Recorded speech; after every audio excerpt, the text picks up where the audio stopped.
Hello dear learners, welcome again. In this video, I'll explain importance of macroeconomics and macroeconomic objectives and trade-offs. In the previous video, I had discussed nature and scope of macroeconomics. If you are interested, you can watch the video. I have given the link in the description box. So let's start with the topic and request you to watch till the end. And if you find it helpful, please like it, and if you have not subscribed my channel yet, please subscribe it. You don't have to pay for it, it's for free. So dear learner, importance of macroeconomics. Study of macroeconomics is very important due to the following reasons. Number one, helpful in knowing the functioning of an economy. The study of macroeconomic variable is necessary to understand the operation of financial system and overall functioning of the economy. It describes how economy as a whole functions and how the level of national income and employment are determined on the basis of aggregate demand and aggregate supply. So this is one of the important reason because of which macroeconomics is important. Number two is study of national income. Macroeconomics is very significant for evaluating the overall performance of economy in terms of national income. And national income data helps in anticipating the level of fiscal activity and to comprehend the distribution of income among different groups of people in the economy. This is the second point. Next point is formulation of economic policy. Macroeconomics is extremely useful from the viewpoint of fiscal and monetary policy. Modern governments, particularly the underdeveloped economies, are confronted with innumerable national problems like problem of overpopulation, poverty, inequality, inflation, balance of payment deficits, and general underproduction.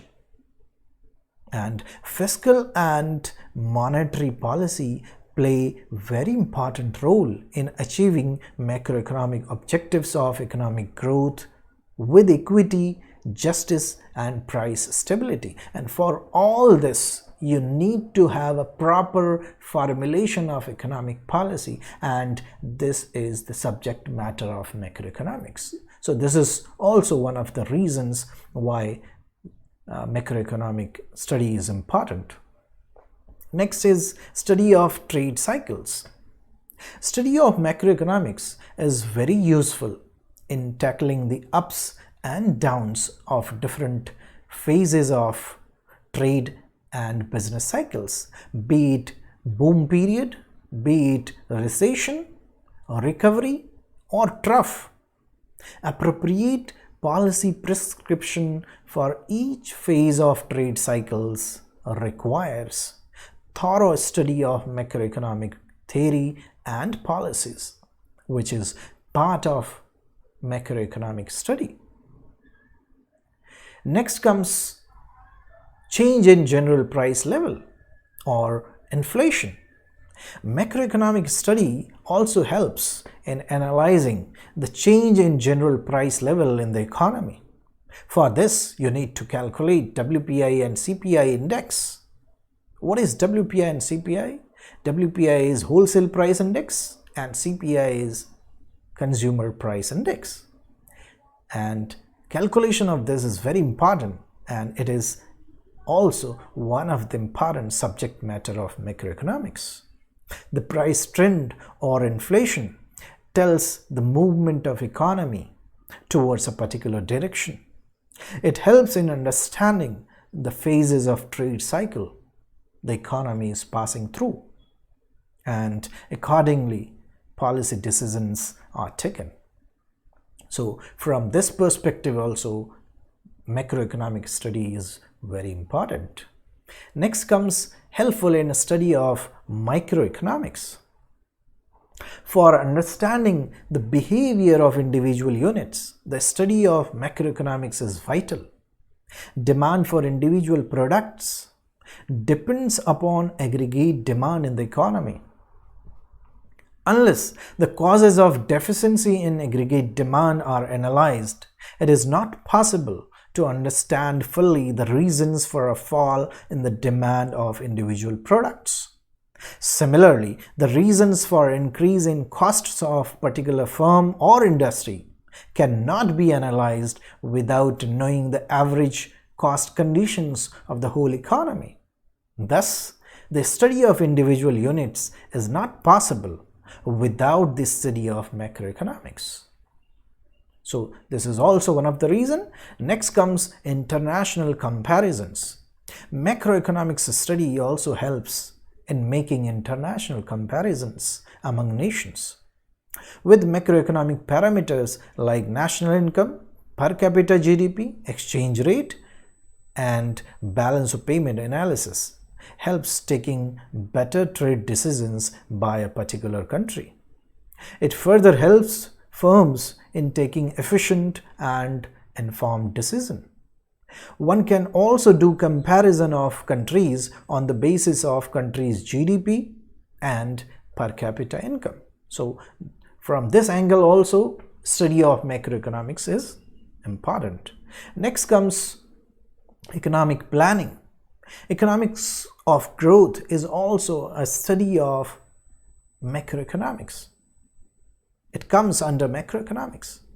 It is on the basis of macroeconomics that the resources and capabilities of an economy are evaluated. Plans for the overall increase in national income, productivity, employment are framed and executed so as to raise the level of development of the economy as a whole. So this is another important point. Next comes monetary problems. It is in terms of macroeconomics that the monetary problems can be analyzed and understood properly. Frequent changes in the value of money, inflation or deflation affect the economy adversely. They can be counteracted by adopting monetary, fiscal, and direct control measures for the economy as a whole. So from this perspective also, macroeconomics is important. Next point is, it is helpful in understanding macroeconomic paradoxes. What are those paradoxes? Those may be paradox of thrift, wage employment paradox, etc. So macroeconomic study also helps in understanding these paradoxes. So to conclude, we can say that the macroeconomics enriches our knowledge of the functioning of the economy by studying the behavior of national income, national output, aggregate investment, aggregate saving and consumption. Moreover, it also helps in solving the problems of unemployment, poverty, inequality, inflation, economic instability, and economic growth. So these are the reasons, these are the points because of which the study of macroeconomics is very important. Next comes macroeconomic goals and objectives. Why do we study macroeconomics? What are the objectives and goals of it? Broadly, the objective of macroeconomic policy is to maximize the level of national income and providing economic growth to raise the standard of living of people in the economy. Following are the important macroeconomic goals and objectives. Number one is price stability and low inflation. What is price stability? Price stability simply means having sufficiently low and stable price so that it should not influence the economic decisions of households and firms. When inflation is low, and reasonably stable, people do not waste resources attempting to protect themselves from inflation. They save and invest with confidence that the value of money will be stable over time. Usually, inflation with 2 to 3% range per year in developed countries is treated as stable, and 4 to 5% on an average per year range in developing countries is treated as stable. So that should be the goal of any country to achieve, macroeconomic goal to achieve. Next comes equitable income distribution and distributive justice. Fair distribution of income without losing incentives to work. This is one of the foremost goal of any government, should be a foremost goal of any government. Otherwise, no society should expect or desire complete equality of income. It's not possible. For a number of reasons, I'll tell you why. People of different ages will have certain amount of income inequality. They receive different level of income because of their experience. Secondly, people's preferences and desires differ. Some are willing to work long hours to have income for large houses, expensive cars, or luxury homes. But economic inequality is perhaps most troubling when it is not the result of effort or talent, but instead is determined by the circumstances under which a child grows up. Here comes the role of government.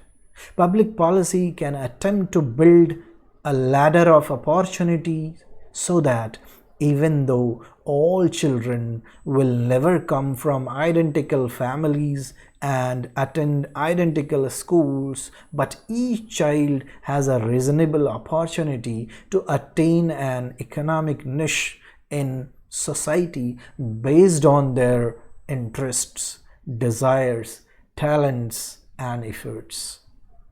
And to reduce the level of economic inequality, government has three main sets of tools.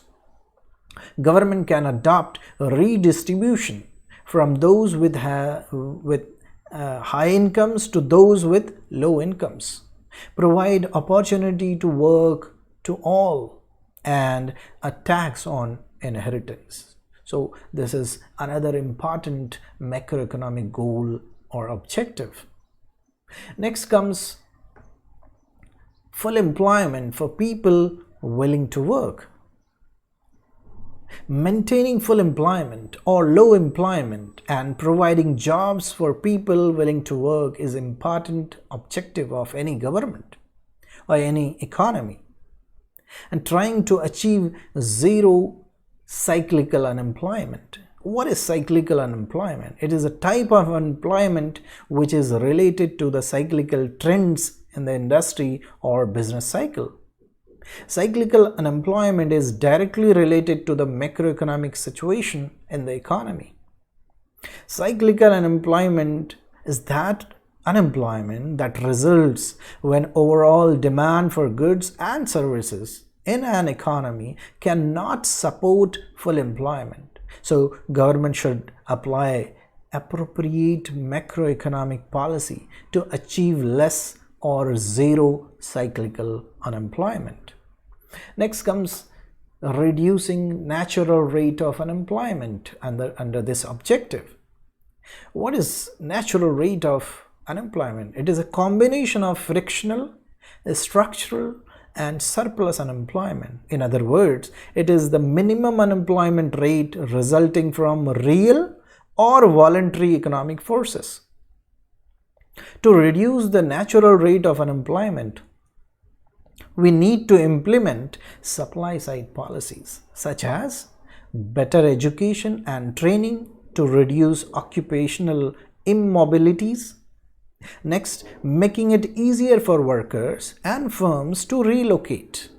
so that there shouldn't be any frictional unemployment or less frictional unemployment, more flexible housing market, and greater supply in areas of high job demand. Next important objective is steady and sustainable economic growth. What is sustainable economic growth? Sustainable economic growth means a rate of growth which can be maintained without creating other significant economic problems, especially for future generations. There is clearly a trade-off between rapid economic growth today and growth in the future. Certainly, achieving sustainable growth is very difficult. In fact, I would say impossible when we look at the environmental impact of growth, because economies in finite growth is going to affect the Earth's environment, and resources whose part is the economy is. But at least the government can try to reduce pollution level by adopting green energy or slow down the process of environmental degradation. So this is another macroeconomic goal. Next comes the equilibrium in balance of payment. When the balance of payments of a country is in equilibrium, the demand for domestic currency is equal to its supply. If the balance of payments moves against a country, adjustments must be made by encouraging exports of goods, services, or other forms of exports, or by discouraging imports of all kind. So these 5 are the main macroeconomic goals and objectives which every country, every economy tries to achieve.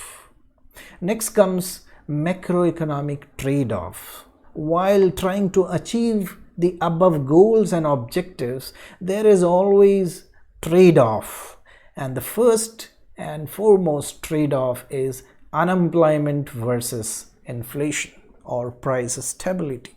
There is often a trade-off between unemployment and inflation in the short period.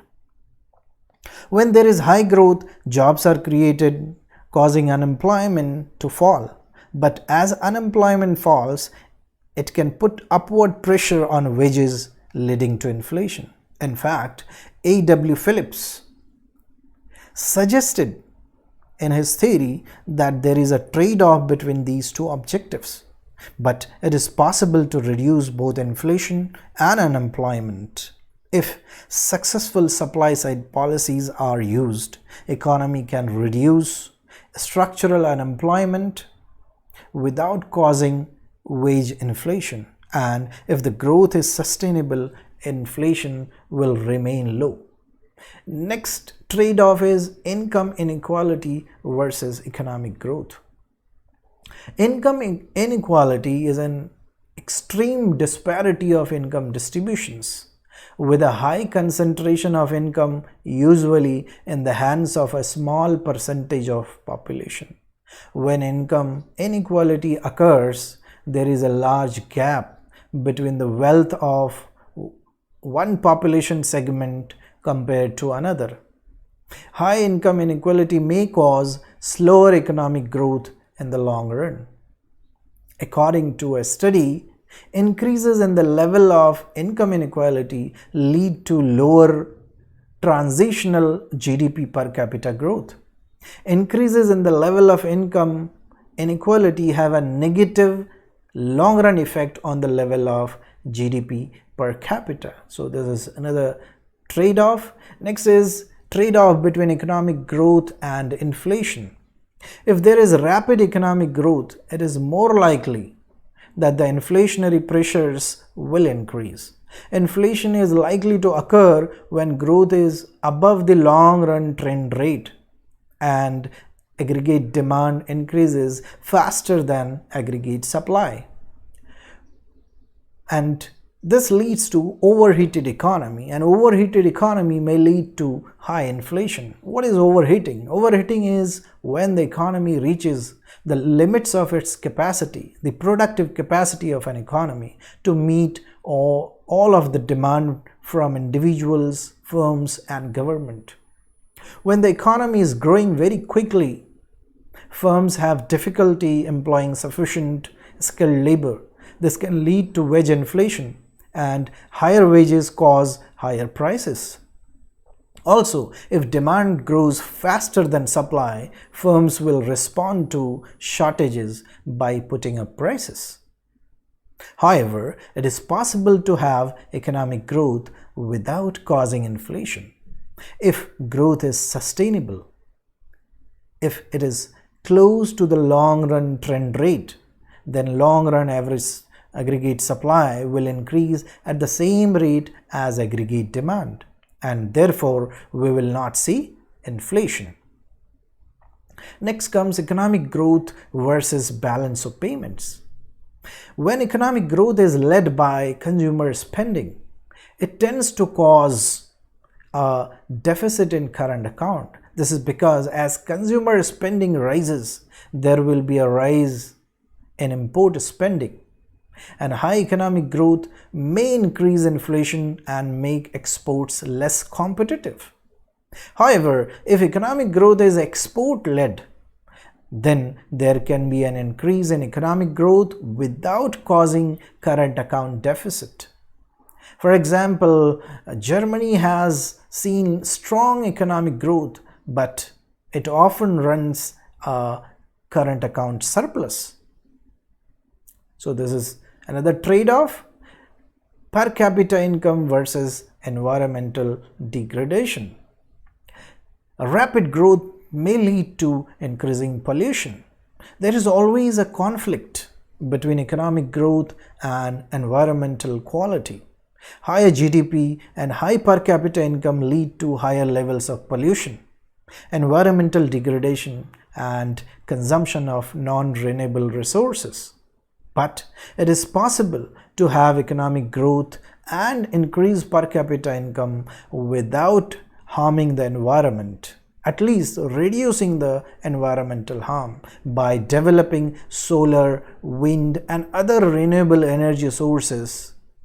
This way, the environmental degradation can be reduced. So these are some important trade-offs which the governments face while trying to achieve macroeconomic objectives. So friends, thank you so much. Thanks for watching. Don't forget to give your comments and feedback.